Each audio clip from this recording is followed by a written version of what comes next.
ইকরামের মুজাহিদা আর মেহনতের জজ্বা প্রত্যেকটা মুসলমানের অন্তরের মধ্যে সংঘাত করে জেগে উঠে।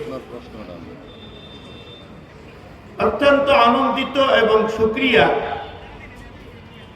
কিয়ামত পর্যন্ত সাহাবায়ে কেরামের জজ্বা, সাহাবায়ে কেরামের নমুনা এই উম্মতের মধ্যে থাকবে।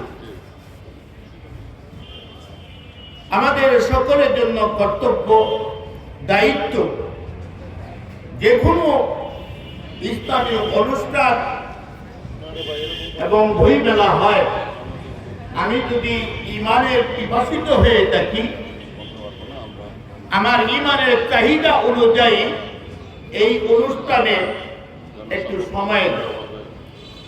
আজকে আমাদের ওলামা ইকরামের থেকে এবং জ্ঞানী গুণী ব্যক্তি বর্গদ্বয় থেকে যে সমস্ত আলোচনা শুনেছি, সবগুলি আমাদের জন্য উপলব্ধির বিষয়। হযরত মাওলানা মরহুম মহিউদ্দিন খান রাহমাতুল্লাহ আলাইহির কথাও একজন বক্তা উচ্চারণ করেছেন। বাংলাদেশের মধ্যে তিনি অন্যতম একজন লেখক ছিল। তার মাসিক মদিনার আমাদের বিভিন্ন দলের, বিভিন্ন গ্রুপের, বিভিন্ন মানুষেরা পড়াশোনা